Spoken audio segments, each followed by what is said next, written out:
Oi, meus amigos, boa noite. É uma alegria estar aqui com vocês novamente. Já se passaram 4 semanas do nosso último estudo e eu acredito que muitos de nós ainda continuam de quarentena, completamente afastados do convívio social. Alguns, por terem algum probleminha de saúde, estão mais resguardados, outros porque estão levando a sério e podem ficar em casa. Alguns outros já estão trabalhando, já voltaram ao convívio. Mas a verdade é que todos nós enfrentamos um grande desafio, que foi a convivência familiar dentro de casa, nesse período aí de afastamento, de isolamento social. Tenho ouvido muitos depoimentos nesses dias. Tenho ouvido pessoas reclamarem da dificuldade de se manter preso em casa com seus familiares. Tenho ouvido algumas mães relatarem que não sabem como as professoras conseguem cuidar de 15, 20 crianças dentro de uma sala de aula, já que elas não estão conseguindo cuidar de 1 ou 2 crianças o dia todo. É engraçado, Esses desafios que a vida nos impõe. Tenho ouvido também de esposas, de maridos, os estresses dentro de casas, as más respostas, a falta de paciência, a intolerância. Tudo isso tem gerado um clima desconfortável no nosso mundo.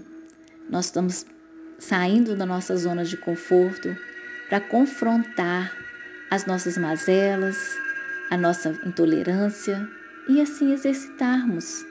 Isso tudo faz parte de um grande plano de Deus para que possamos nos desenvolver. E vocês? Como vocês estão aí nos seus lares, no seu trabalho? Alguém aí já deu uma surtadinha? Já perdeu o equilíbrio? Ou estão todos na mais santa paz, no exercício da paciência e do perdão?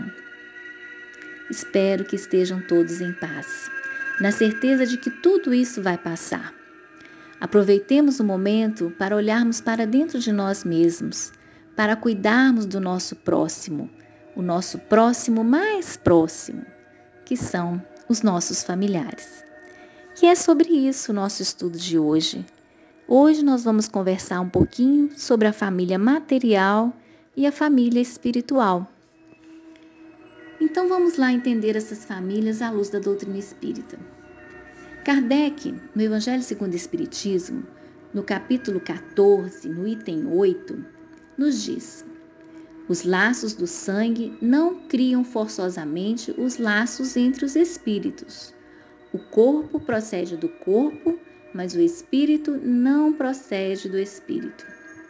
Ou seja, para a formação do corpo, nosso pai e nossa mãe doam uma parte material deles, o espermatozoide e o óvulo, para formar o ovo, e a partir daí as células irem se dividindo e multiplicando até formar um bebê. Mas nossos pais não doam um pedacinho do seu espírito para formar um espírito em nós. Nós já existíamos há milhares de anos, porque fomos criados por Deus. Somos filhos de Deus e trazemos armazenados em nosso perispírito as memórias de alegria ou de dor de toda esta trajetória. E Kardec continua: os espíritos que encarnam numa mesma família, sobretudo como parentes próximos, são o mais frequentemente espíritos simpáticos, ligados por anteriores relações, que se expressam por uma afeição recíproca na vida terrena. Mas também pode acontecer sejam completamente estranhos uns aos outros, divididos por antipatias igualmente anteriores, que se traduzem na Terra por um mútuo antagonismo, que aí lhes serve de provação. Eu fui buscar no dicionário o significado de simpático. Simpático pode ser entendido como admirável, agradável, gentil, mas também no sentido de atraente. E é nesse sentido que nós vamos entender o texto de Kardec. Os afins se atraem, ou seja, nós somos atraídos e atraímos os espíritos com os quais temos afinidade, sejam estas afinidades boas ou ruins. E podemos estar ao lado de espíritos que nos causam uma certa repulsa, antipatia, uma dificuldade imensa de aproximação. Então, quando a gente aponta o dedo para um familiar e diz que ele é bom, generoso, amigo, é porque nós também já somos. E da mesma forma, quando apontamos o dedo e dizemos que ele é egoísta, arrogante, grosseiro, é porque ainda temos esses sentimentos dentro de nós. Difícil aceitar isso, né? Mas é a pura realidade. O outro é o nosso espelho, vemos nele o que existe em nós. Por isso, nós encarnamos com espíritos simpáticos, com os mesmos mecanismos de atração, para que juntos e mutuamente possamos nos ajudar a nos perceber e assim evoluir. E esta evolução começa a acontecer quando um dos dois desperta e percebe essa realidade. Aquele que despertou primeiro vai contribuir com aquele que ainda não despertou. Vai ser mais generoso, mais compreensivo, mais cuidadoso, mais atencioso. É um trabalho difícil, mas, como eu sempre gosto de dizer, nós espíritas, com o conhecimento que temos, nós estamos à frente e precisamos fazer a diferença onde nós estamos inseridos. Continuando com Kardec, lá no Evangelho, ele diz: os verdadeiros laços de família não são, pois, os da consanguinidade, e sim os da simpatia e da comunhão de ideias, os quais unem os espíritos antes, durante e depois de suas reencarnações. De onde se segue que dois seres nascidos de pais diferentes podem ser mais irmãos pelo espírito do que se o fossem pelo sangue. Podem então atrair-se, buscar-se, sentir prazer quando juntos, ao passo que dois irmãos consanguíneos podem se repelir-se, conforme se observa todos os dias. Problema moral que só o Espiritismo pode resolver pela pluralidade das existências. Foi o que nós acabamos de falar. Se nos sentimos como um peixe fora d'água dentro das famílias que nos acolheram ou dentro das famílias que formamos com nossos cônjuges, pensemos um pouco. Por que tenho tanta dificuldade com a minha mãe? Por que tenho tanta dificuldade com meu pai? Por que não consigo me relacionar com meus irmãos? O que meu cônjuge está me mostrando que eu não consigo enxergar? Onde eu posso melhorar? E em silêncio, busquemos a ajuda do plano espiritual em uma oração. Estejamos atentos, a resposta sempre vem. Mas para que isso aconteça, precisamos colocar o nosso orgulho, o nosso egoísmo de lado, para que possamos ver com clareza. Continuando as reflexões do Evangelho.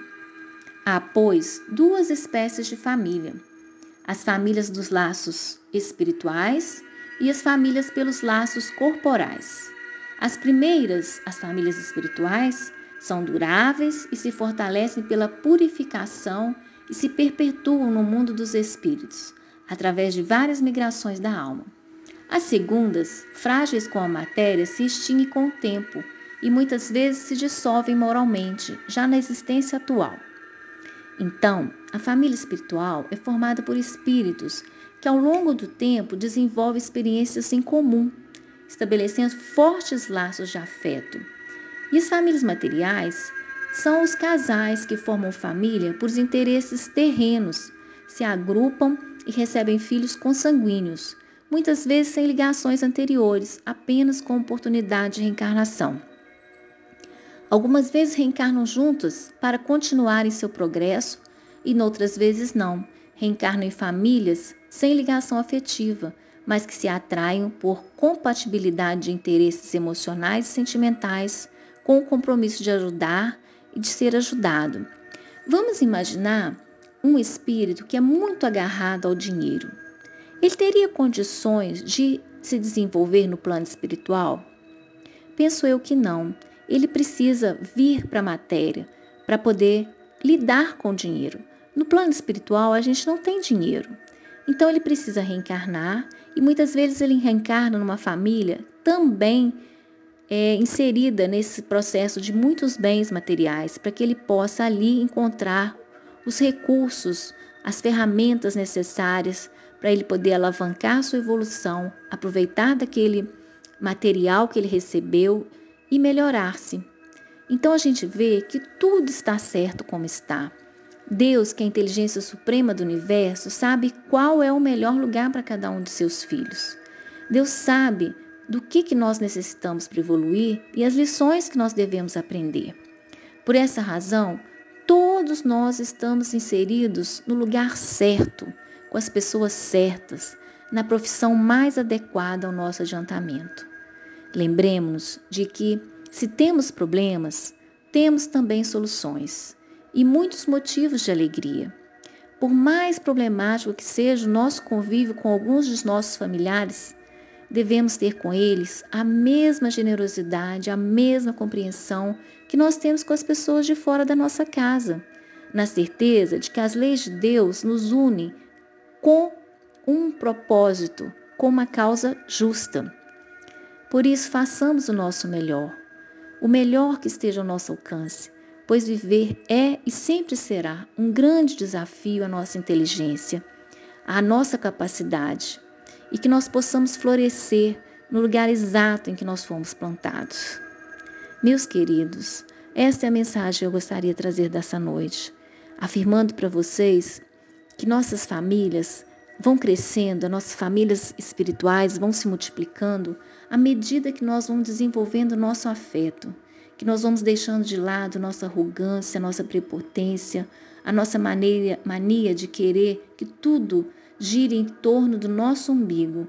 Quando nós deixarmos de lado essa coisa que a gente traz ainda, de querer que tudo seja do nosso jeito, quando nós aprendemos a desenvolver a empatia, de realmente nos colocarmos no lugar do outro e tentar imaginar o que ele está passando, por que ele está tendo aquelas reações, né? Quando a gente conseguir entender isso aí, entender a sombra que existe em nós e a sombra que existe no outro, as nossas famílias vão multiplicar, porque somos todos filhos do Criador.